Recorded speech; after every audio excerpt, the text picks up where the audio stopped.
Bismillahirrahmanirrahim. I'm Professor Tariq Rafi. I'm there and I'm going to talk on the differential diagnosis of COVID-19, which is a cold and flu. As we all know that this organism, which is called COVID-19, it has been named, it was first detected in China at the end of 2019, that is around at the end of the last week of December, and in the province of Wuhan, city of Wuhan, in Hubei provinces. So it was said that there were some vendors which were in the seafood market who got this transferred from the animal to those vendors in the seafood market. And from those vendors, it was then spread from human to human. So the outbreak was declared as a public health emergency by the International Concern on 30th of January. In February, WHO, in February 2020, the WHO announced a name for the new coronavirus, and it's called COVID-19. Now, coronavirus is basically a large family of viruses.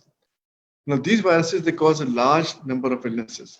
Now, these illnesses ranges mainly are respiratory illnesses, and they vary from common cold to severe diseases. Like one of those commonest that we saw, it came in 2003, and it was called SARS. That is severe acute respiratory syndrome. Now, SARS was identified in 2003 and 2002, and it was also thought to be arising from bats, and from where it spreads to the cats and then to the human beings. The same happened this time in coronavirus. Corona basically word is used for a large number of these viruses. The word corona is used because these viruses then appears like a crown.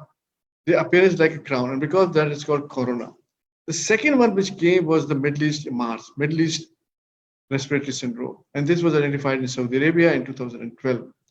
And it spreads from the camels to the human beings, and from then transferred from the human beings to the human beings.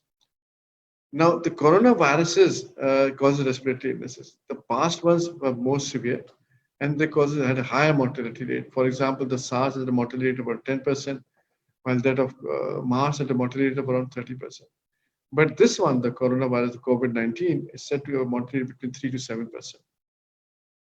It is basically a respiratory illness.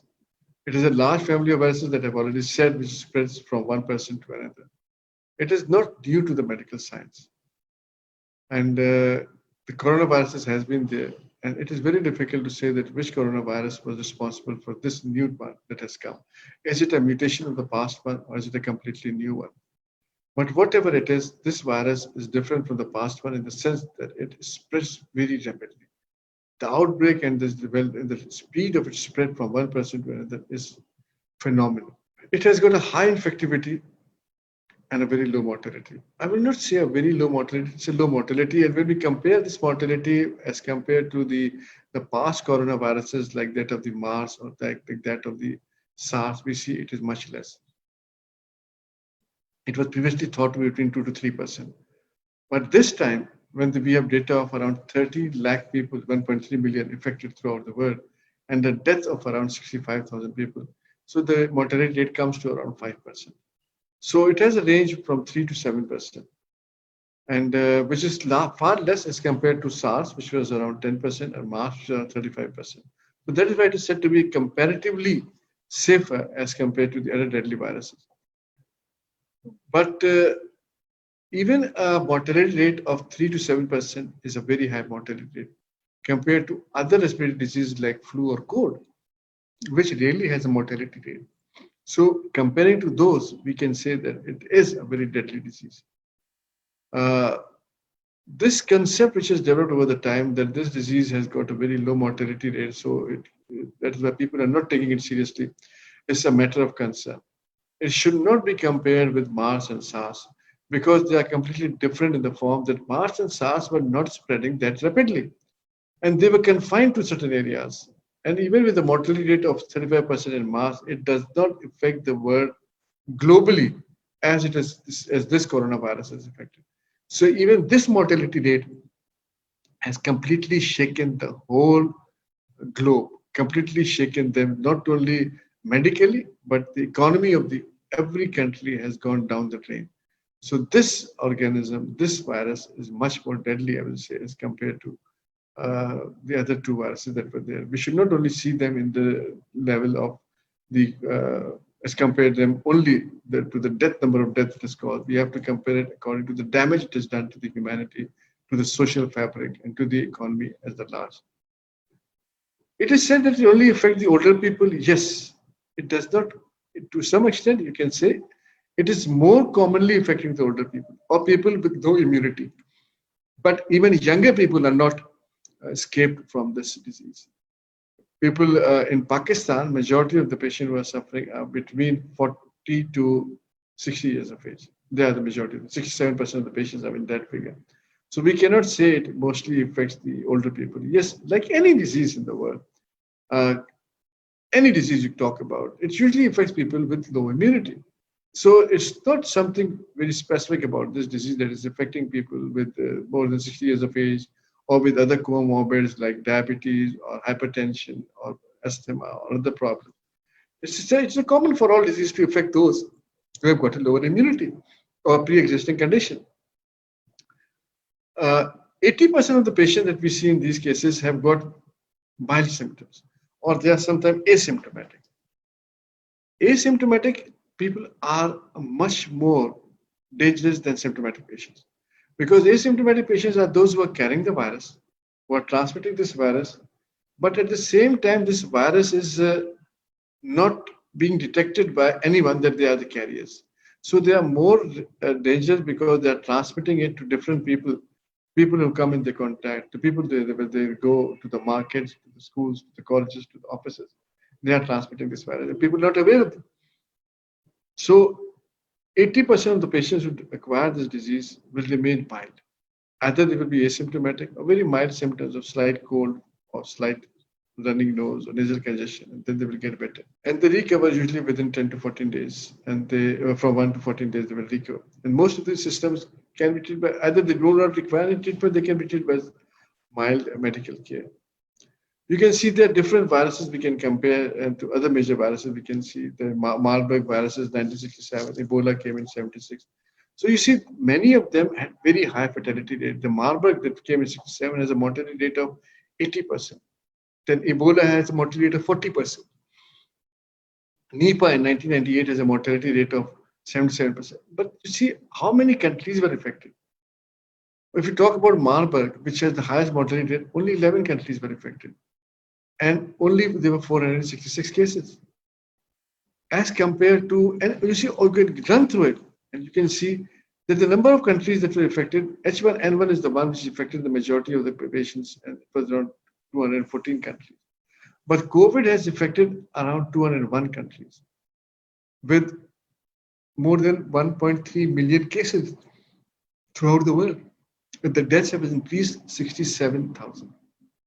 So this is completely different in its dynamics as compared to the other viruses or the other things that we have seen.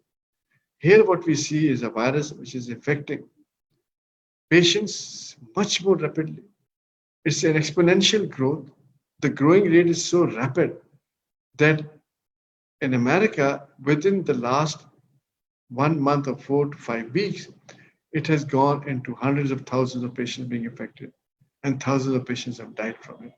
So it's an exponential growth. So you cannot compare it with the previous ones, which have got a very limited scope, and the number of deaths were also very limited. You see, the bird flu, the Ebola, other infectious diseases, new coronavirus estimate put the fatality rate between, it said, 3 to 7%, and one person who is infected is said to infect 2 to 4 persons on an average.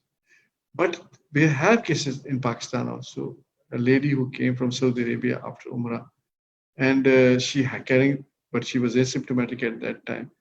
She gave a party for an Umrah, and then she infected 39 family members. So one patient can infect so many patients. So that is the reason why the social distancing is said to be the most important thing in this treatment and the management of this condition. What is a super spreader? This virus is a super spreader. This is not a medical terminology in a real true sense, but a super spreader is which spreads much more rapidly, involve much more patients than we see. Disease infects numerous other individuals directly or indirectly.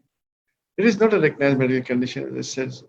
So the problem with this super spreader is that if you see the other diseases like SARS and MARS and others, you can see that they were spreaders, but they were not super spreaders.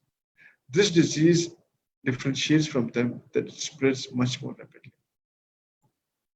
One person can infect hundreds of persons, and those persons can go and spread others. Many of them are undetected, and those who are undetected are asymptomatic. They go and spread others.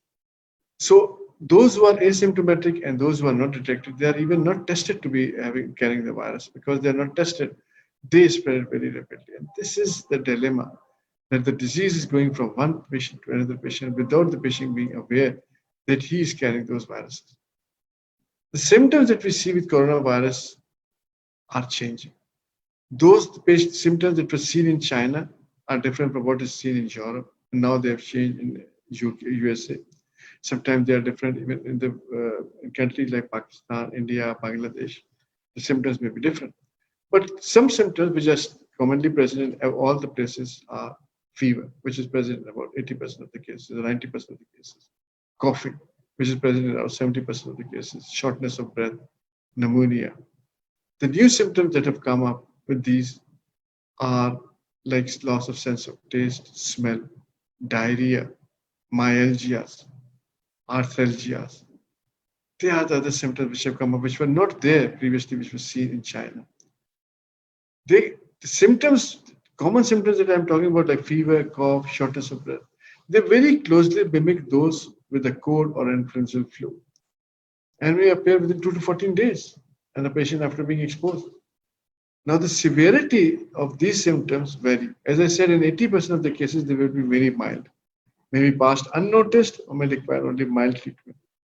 Well, 15% of them may have a symptom which may be severe or may be similar to that, and may require treatment or may require hospitalization. But 5% of these may go into become severe patients, so they may go into critical patients who may require an ICU management or who may require to be admitted to the hospital or require a ventilatory support. The symptoms, if we analyze the symptom, we see the most common symptom in all these cases, which is seen throughout now in the last 3 months that we have seen, is fever. Around 90% of the patients have got fever. Now, the fever will be high grade, usually high grade, but it may be a low grade fever also. Then there is coughing. Coughing is seen in around 70% of the patients. Now, 70% of the patients who cough, they have got a dry cough. Phlegm to be present with cough is not a common feature. Usually it's a dry cough, but if phlegm is coming, does not exclude that the patient can have got a coronavirus. There could be a coronavirus, but it may be a phlegm cough, but it could be a coronavirus. But majority of them have got a dry cough. Patient feels fatigued. The sputum production has increased. Patient feels shortness of breath. Now, the shortness of breath, when it comes, it means that the lower respiratory tract is got involved. When the upper respiratory tract is involved, the patient may complain of nasal congestion, nasal blockage, loss of sense of smell, maybe distaste. But later on, nasal congestion, when it passes down from the upper to the lower respiratory tract, the patient may develop shortness of breath. This is the first feature that the lungs may getting involved. Patient may develop pneumonia. Sore throat is one feature that is there. Patient may complain of pain in the throat. Headache is because of the nasal congestion. When the nose is blocked, patient can't breathe, develop sinusitis, which causes headache. Fever are there with chills. Sometimes the chill is very severe.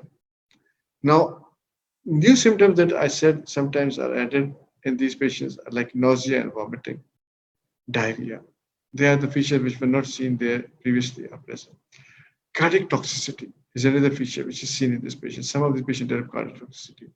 Encephalitis is something new which has been added and is seen as a virus going into the intracranial and causing encephalitis and patient dying of encephalitis. As I said, manifestation and disease vary by severity. The severity depends on 2 major factors: the virulence of the organism, the resistance of the host. If the host has got a good immunity, it may pass unnoticed. If it got a poor immunity, it's liable to have passed into a critical stage.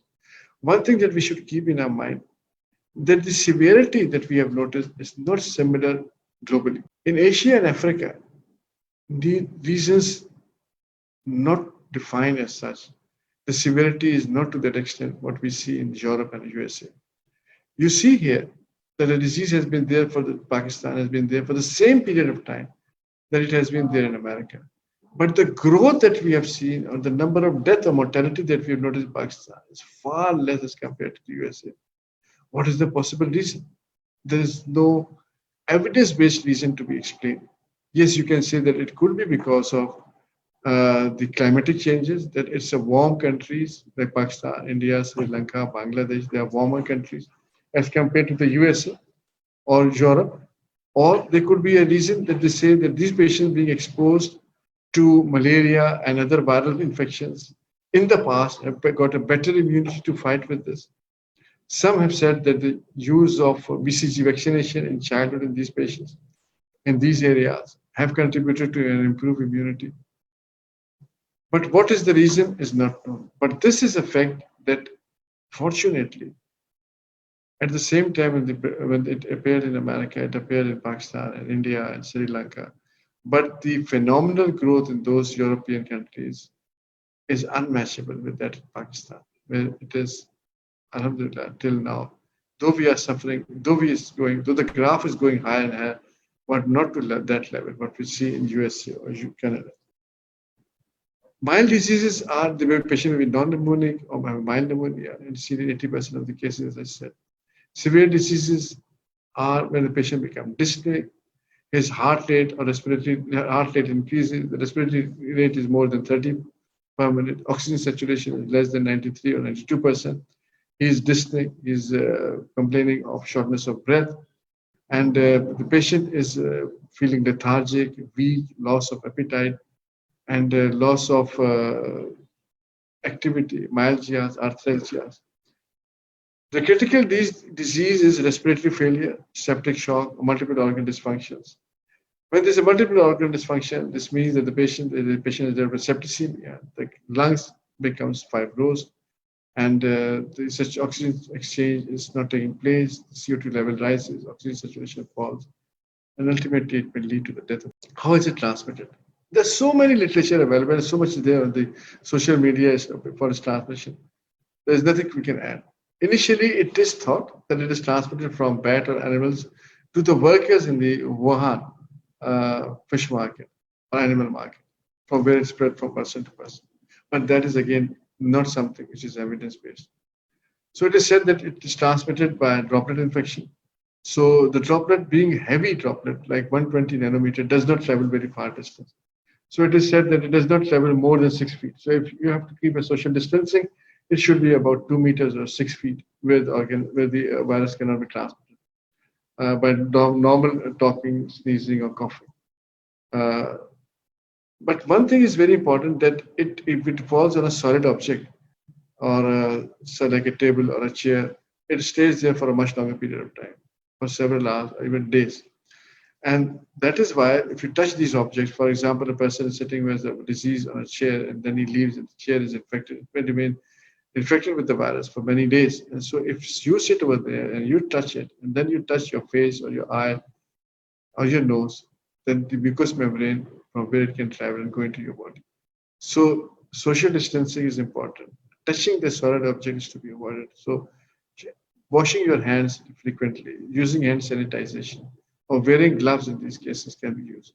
Try to avoid touching your own face, nose, or eyes, because that is the most important source from where it can be transmitted. How can we differentiate it from common colds, flu, or from the COVID? They're so similarly attached. Because of the COVID fear, everybody who develops a common cold nowadays is calling us and asking us that, do you think I need a test to be done? Do you think I've got COVID? Because COVID, common flu and influenza are so closely related. In common cold, we see sore throat, running nose, sneezing, and coughing. But sneezing is not there in COVID. So one thing, if a patient is sneezing and if you've got a cough with a phlegm, is less likely to have COVID. And you treat the patient, you don't treat the patient, they, in common cold, they improve by themselves in 7 to 10 days. And it is caused by a number of viruses, but the number of viruses, the most common is rhinovirus. And that is something which has got no mortality. Mortality is almost nil. But the symptoms are similar, quite similar to those of COVID, like sore throat, running nose, coughing, sneezing, headache, and body ache. So we have to differentiate. If the patient does not have a history of an exposure, does not have a history of coming across people with COVID, so we can say that they are not suffering from COVID, they have got a common cold. And then flu, which is called by influenza virus. It is contagious. It is more severe than the common cold. And rarely, 1% of the cases, it can lead to death of the patient because of the involvement of the lungs. But flu signs and symptoms, though they closely resemble, feel similar. There was no fever in common cold, but there is fever in flu, and there is a high-grade fever in COVID. So absence of sneezing shows that it could be COVID, or a high-grade flu shows that it could be COVID. But presence of sneezing and absence of fever suggests that it could be a common cold. So if you've got fever with chills and rigor, cough, sore throat, runny stuffy nose, all of them suggest it could be a flu, which closely resembles to that of COVID. So we have to see, is it COVID? Most likely it need to be ruled out, or it's not likely to be. The common cold, adults come across common cold. We all come across common cold. In Pakistan, it is very common to have common cold. Change of weather, गर्मी से सर्दी, सर्दी से गर्मी, we develop cold. 2 to 5 times in adolescent, more than 7 to 10 times in children. And there's so many viruses which are responsible for common cold that we cannot even name, but rhinoviruses are the most common. Right? But then it's a small virus, 30 nanometer in size. While coronavirus is a large virus. It is 10 to 15% of all colds are corona. It could be coronaviruses. And diameter is bigger. And coronavirus symptoms are much major symptoms like fever. Then you can have respiratory distress. You can have sore throats, myalgias, arthralgias, and then it can lead to pneumonias, which is maybe very critical. Now, COVID is caused by one virus, which is called corona is called one COVID virus. It's called only one virus. So, and this virus is of the same family which gave rise to SARS and MERS. But influenza is caused by different type of viruses. And the most common is the influenza virus itself. And there could be so many viruses, but the corona is caused by the COVID virus only. Then we see the transmission. The transmission in both the cases is in the form of a droplet.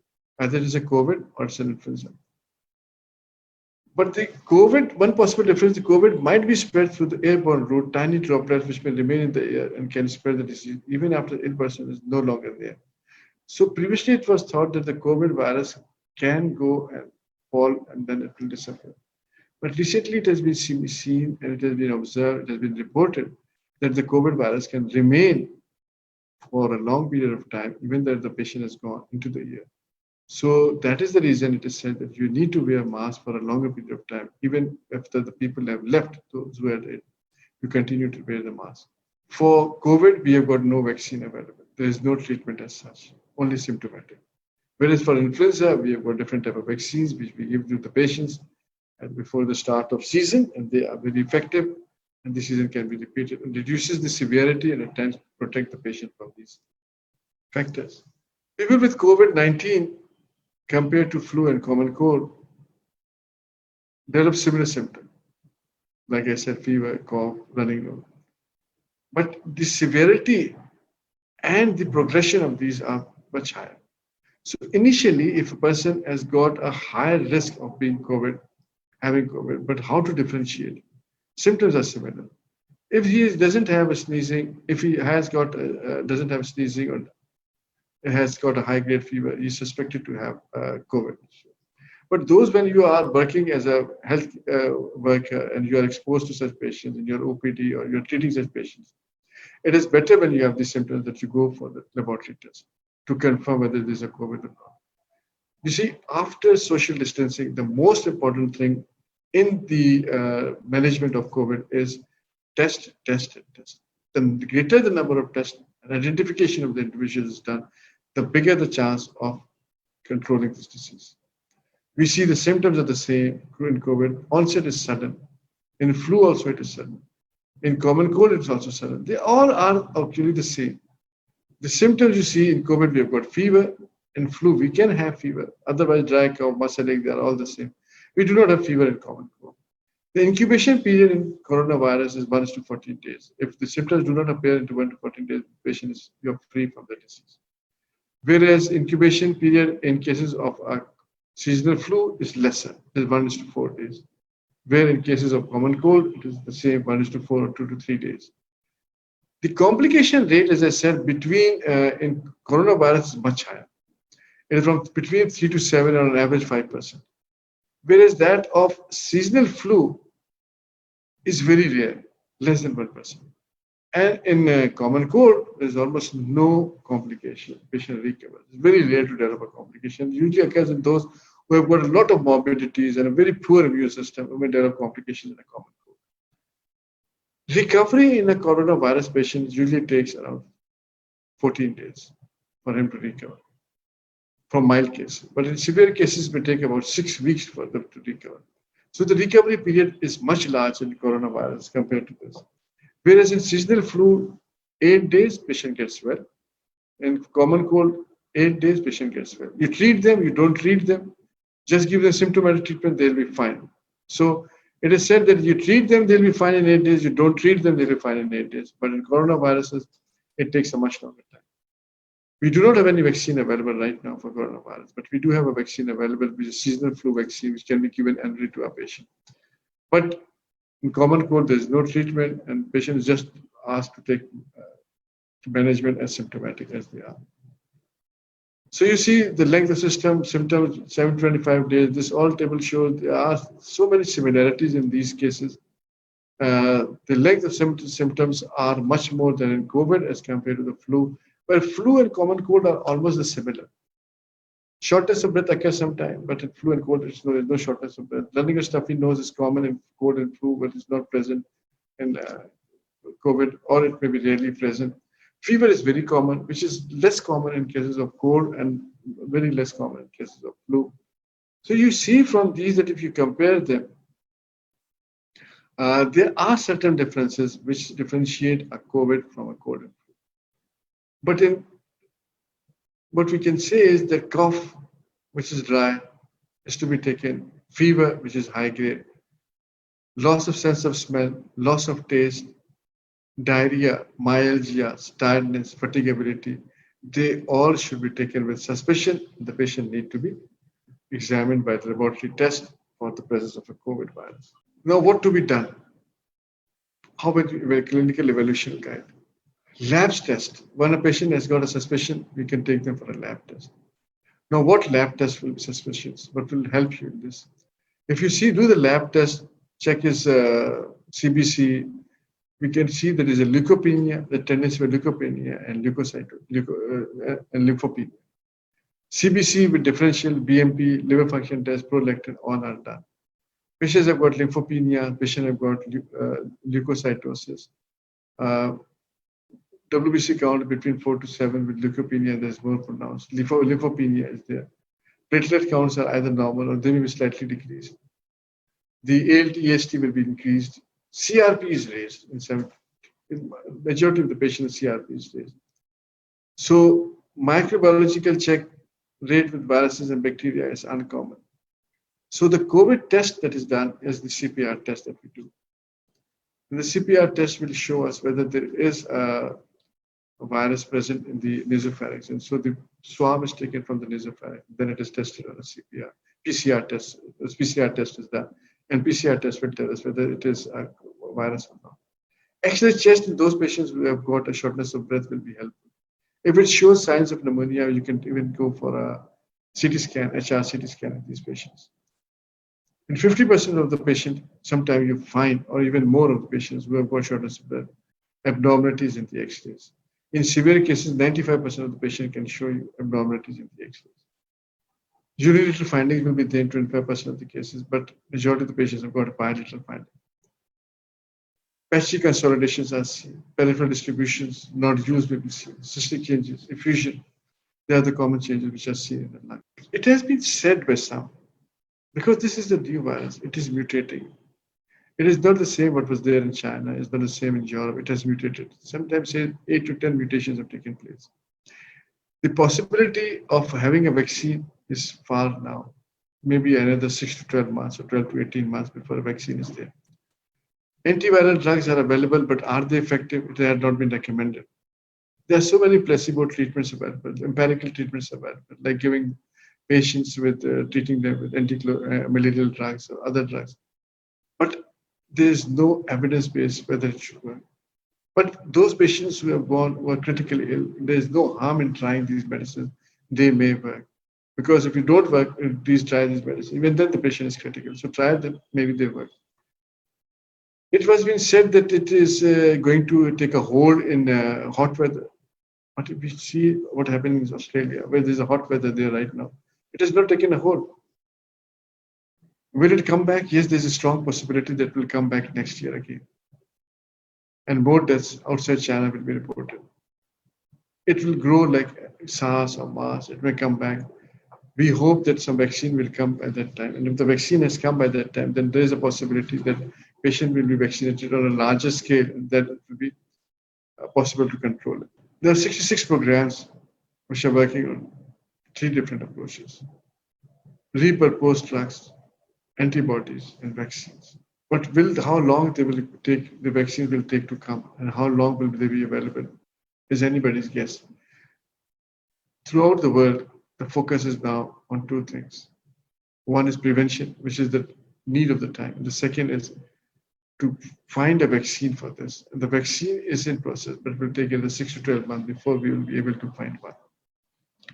Now, how healthcare workers can protect themselves? They are the first line defenders. Unfortunately, in Pakistan, those who are treating the patient in the hospitals, those who are treating the patient in the OPDs, in the ICU, they are the one who are exposed. But we are the one who do not have all the PPEs available to protect us. This is not only in Pakistan, this is throughout the world. Even my students who are working, or friends who are working in USA, are complaining about the non-availability of PPIs over such advanced countries. They have been exposed to these patients. Many of them have suffered. A number of my patients, a number of my friends who are working with, they have suffered and are suffering from coronavirus themselves. So what should we practice? The first thing is hygiene in healthcare facility by covering the mouth and nose, coughing or sneezing. You see, when you wear, some people advocate that do not wear a mask because mask is not going to protect. But recent evidences have shown that mask you are wearing so that when you are coughing or sneezing, you do not know, you are a healthcare worker, you do not know you may be a carrier. So you wear this so that you do not spread and make others get infected. The first reason for wearing a mask is this. The second is this, that it has been said that if the short distance is closer, then the other person, if he sneezes or cough, if it's less than 2 meters, you are likely to be infected. So the mask may give you some protection to some extent. And the third reason to wear a mask is that now it has been shown that it stays in the air for some time. So if you wear the mask, then you are going to protect yourself. And especially when you're performing for routine communication with patients, you should wear a mask. Otherwise, if you're not going to wear it, you're going to make yourself suffer with the disease itself. Especially when you are performing a procedure, you are intubating a patient, you are passing an NG tube, you are doing endotracheal intubation. You see, all these, when you're doing it, you should be wearing a PPE. You should be wearing a long sleeve dress for protection. You should be wearing an eye protection. You see, all exposed mucous membrane, that could be of the nose, that could be of the eye, that could be of the mouth. You can get exposed from that, from the virus. So you have to be protecting all these. And N95 mask is recommended for those healthcare workers who are in direct contact with the patient. N95 mask is not recommended for general people who are roaming around, who are going around and seeing patients, but patients who are confirmed patients of N95 and you are exposed to them, that is only the time when you should be wearing an N95 mask. Otherwise, the normal mask will suffice. Then report your illness if you feel anything. If you feel that you have got a fatigability, or you develop fever, or you develop any running nose, cold, cough, you should immediately report. You see, a doctor or a healthcare worker is always the worst patient. They ignore these symptoms for a long time, and they only take care of them when they become severe. So don't treat yourself as you have been treating yourself earlier. Even a mild symptom it appears, consult any of your colleagues. He will be in a better position to tell you what to do. So if you anytime feel coughing or sneezing or develop fever, or you have nasal obstruction, or you have got shortness of breath, immediately contact and report to them. Then, it's a common thing, wash your hands. Wash your hands at least any time when you touch something. It may be several times in a day. And wash your hand with soap. For at least 20 minutes, you should be rubbing your hands. Because you see, the viral coating, the virus is coated with a lipid. And to break down that viral wall or lipid wall, we need to use this sanitizers, or we used to need the soap for at least 20 minutes. Because once you use it for that, then only is the time, or even 40 seconds, 20, so not 20 minutes, 20 seconds, or even 40 seconds. That is the time we used to be rubbing with soap, make a froth of the soap and use it for that long time. Before touching a patient, do that because you may be transmitting to the patient. And after you have touched the patient, you should do that.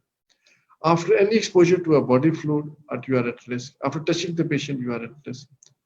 Taking off any personal protective equipment should, when you take off your protective equipment, you do that before you do that. So PPE, that is personal protective equipment, according to risk in novel coronavirus, non-healthcare workers, general population. Some people say don't wear surgical mask even, but I recommend that they should be wearing masks so as to keep themselves safe. And for caring for suspected or confirmed patient, you should wear a suspected mask. And you should be wearing it. Suspected patients who are suspected, they should wear it so that they should not transfer it. If they're confirmed, they should wear it. And if they are in single room isolation, they should be done. So if he is a patient, he should be isolated, he should be wearing a mask at all times. Now, those who are healthcare workers, they should be working at a triage, or they should be taking care of the patient, or suspected patient, or confirmed patient. They should be wearing a surgical mask at all times. And they should also be removing the linen and other things. When they are removing it, they should be wearing a surgical mask. N95 masks are required only when you are doing a procedure on a patient or you are treating a confirmed patient and you have close contact with them. Gloves, yes, they should be worn.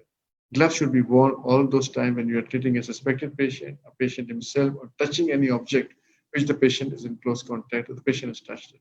You should be wearing gauze at all those times when you are in contact with the patient or a suspected patient.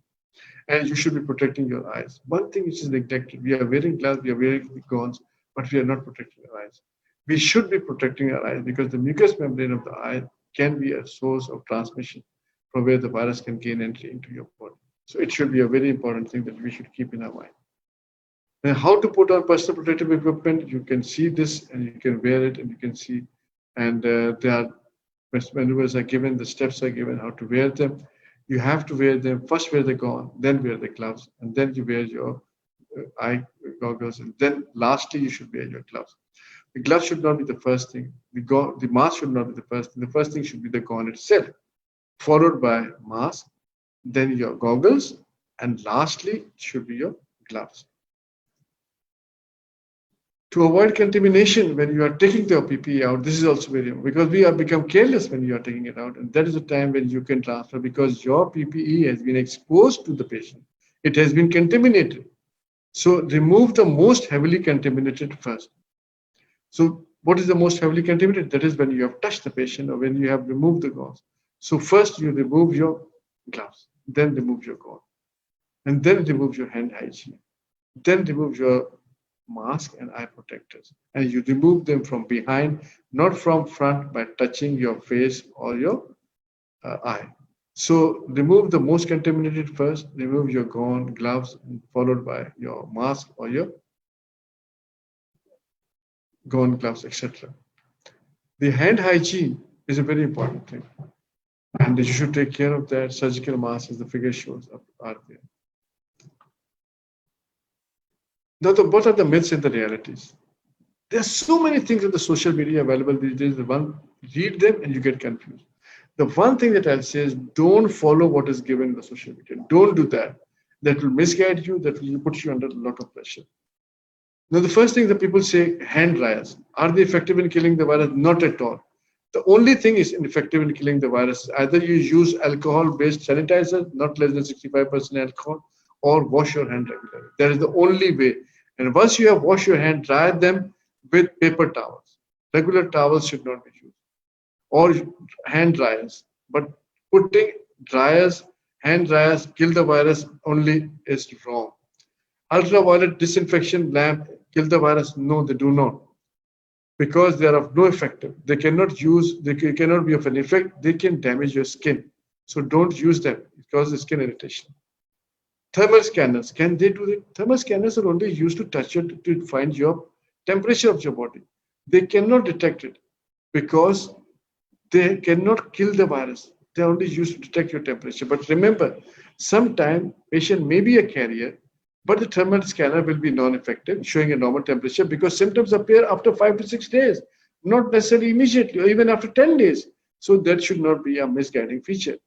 Can spraying alcohol or chlorine all over the body kill the virus? No, it will not. It has to be, it will be harmful to your clothes, it will be harmful to your skin, it will not be effective. So if you receive a package from China or somebody has sent you a gift, is it safe to receive it? Yes, it is safe. But remember one thing, when you get these things, you should be careful in this. Do not touch it because on objects that remain for a longer period of time. Leave these objects unattended for some time, for a day or so, and then you can open it up and use it. Pets at home can spread the virus? No. So if you have pets at home, there's no reason. So some people say that if you have got the flu vaccine लगा लेते हैं तो protection हो जाएगा, pneumonia की vaccine लगा लेते तो pneumonia नहीं होगा. Those vaccines are for different type of organisms. इस coronavirus के organism के against ये vaccine नहीं है, so they will not be effective. So there is no point in using them. So rinsing nose, नाक में पानी डाला जाए, भाप ली जाए, क्या इन चीजों से जो है वायरस मर जाता है? नहीं, इससे वायरस नहीं मरता, इसका कोई फायदा नहीं. क्या माउथ वॉश से गार्गल करने से गले से वायरस खत्म हो जाता है? माउथ वॉश करने से आपकी माउथ हाइजीन तो बेहतर होगी, लेकिन इससे आपको कोई कोरोना वायरस नहीं खत्म होगा, वायरस नहीं मरेगा, ये इफेक्टिव नहीं है. कुछ लोग कहते हैं कि गार्लिक खाने से खत्म होता है. This is wrong, there is no such thing. Sesame oil लगाया जाए तो उससे खत्म होता है, उसके भी कोई फायदा नहीं है बॉडी के. क्या इसमें सिर्फ बूढ़ों को होता है? नहीं, बूढ़ों को कोई भी बीमारी हमेशा उन लोगों को ज्यादा होती है जिनकी इम्यूनिटी कम है, चाहे वो बहुत बड़ा बच्चा हो या बूढ़ा हो. तो इसलिए ये कहना है कि कोरोना वायरस सिर्फ बूढ़ों को होगा, एक गलत बात है. इसमें जवानों की भी डेथ हुई है, इसके अंदर बच्चों की भी डेथ हुई है. कल 3 साल के एक बच्चे की डेथ हुई है. तो ये कहना, इसमें 20 साल के लोगों की भी है. एक डॉक्टर साहब की जो गिलगित में डेथ हुई, he was just 30. So this is wrong. हाँ, उनके अंदर चांसेस कम है क्योंकि उनकी इम्यूनिटी बेहतर है, लेकिन ये वायरस बड़े बूढ़ों का कोई लिहाज नहीं करता. क्या एंटीबायोटिक वैसे खाना शुरू कर दे? बिल्कुल फायदा नहीं है, बिल्कुल यूजलेस है. कोई मेडिसिन इस वक्त अवेलेबल है? देखिए, बहुत सारी मेडिसिन अंडर स्टडी है, like anti malarial drugs under study है. इसके बाद जो है विटामिन सी अंडर स्टडी है. इसके अंदर इस वक्त anti viral drugs under study है. लेकिन कोई भी एविडेंस बेस्ड सबूत मौजूद नहीं है कि हम रेकमेंड करें या FDA ने अप्रूव किया हो या किसी भी स्पेशलिस्ट ने कहा हो कि ये इफेक्टिव है. हाँ, जब आपका पेशेंट बिल्कुल क्रिटिकल होता है और आपके पास कोई रास्ता नहीं बचता, उस सूरत में एंटी मलेरियल भी ट्राई की गई है, एंटीवायरल भी ट्राई की गई है. क्या उनसे फायदा हुआ? ये अभी अंडर स्टडी है. इसके अभी तक डेटा जब आएगा तभी हम बता सकते हैं क्या फायदा हुआ है. Thank you once again. I thank Gates for giving me this opportunity to be with you people. और आप लोगों के साथ आई होप कि ये जो इन्फॉर्मेशन है, this will remove a number of myths, it will be of some help to you. And I pray to Allah कि अल्लाह ताला हम सबको इससे महफूज रखे, आप सबको अपने हिफ्ज़ व अमान में रखे और ये सर्विस मैसेज जो है ये ज़्यादातर लोगों तक पहुंचे ताकि वो इससे फायदा उठा सकें. There are few questions जो कि किए हैं, उनमें से कुछ क्वेश्चन ऐसे मैं रेपिटेशन है उन्हें हटा के बता रहा हूँ. उसमें एक क्वेश्चन था डॉक्टर साहब का कि एसिम्प्टोमेटिक पेशेंट्स को जो है हॉस्पिटल में रखा जा रहा है फॉर क्वारंटीन, तो ये करना मुनासिब है कि नहीं? मतलब लाइक ऑलरेडी पेशेंट एसिम्प्टोमेटिक है और उसको आप क्वारंटाइन करते हैं हॉस्पिटल से. देखिए, बात यह है कि इस वक्त जो हॉस्पिटल्स हैं वो ओवरफ्लड हो चुके हैं. इस वक्त वो पेशेंट जिनका एक्सपोजर तो हुआ है, जो भी लोग जिनका एक्सपोजर हुआ है किसी रिश्तेदार से, दोस्त से जिसको कोई कोविड पॉजिटिव आया, लेकिन उसको खुद कोई सिम्टम नहीं, उनको ये रिकमेंड किया जाता है कि आप अपने आप को अपने घर में आइसोलेट कर लें 14 दिन के लिए.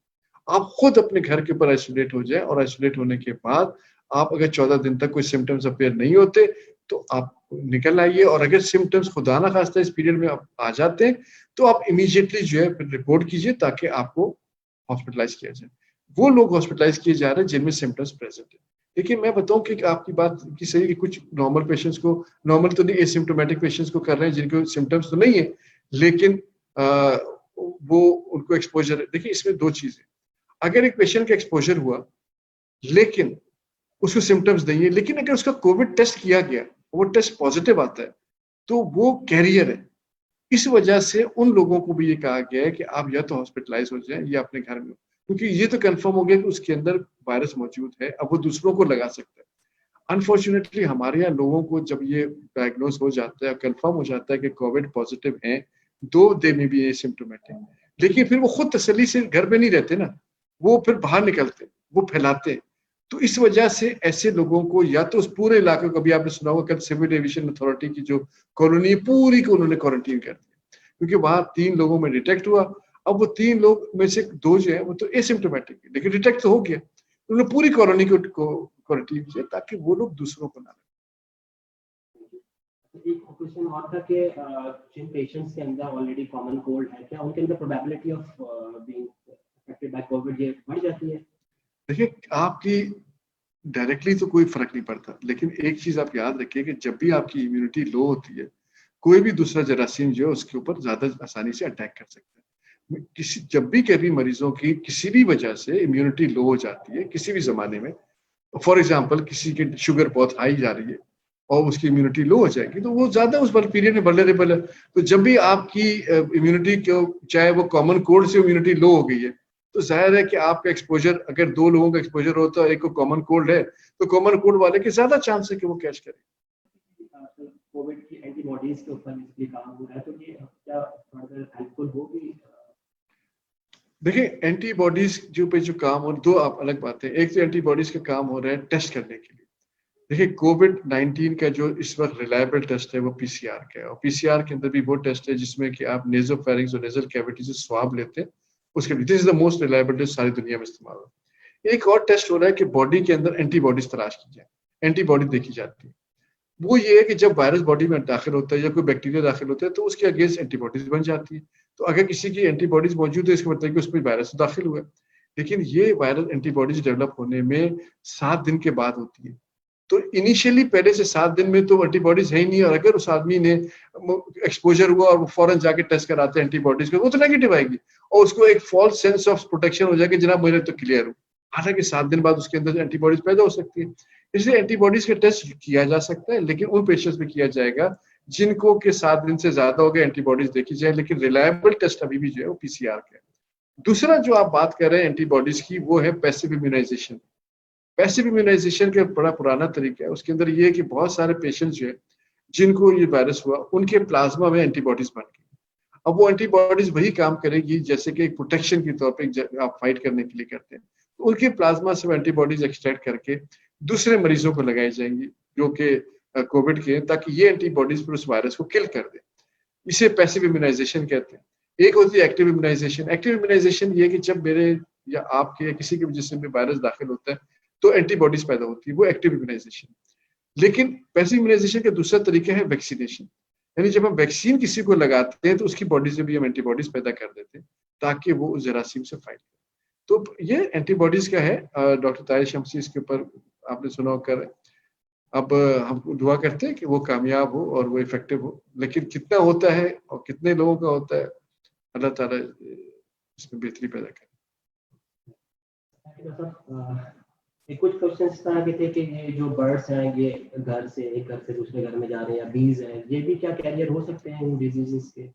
देखिए, इस वक्त तो ये कोई एविडेंस नहीं है कि मलेरिया के मच्छर से या मक्खी से या उससे ये ट्रांसफर हुआ है।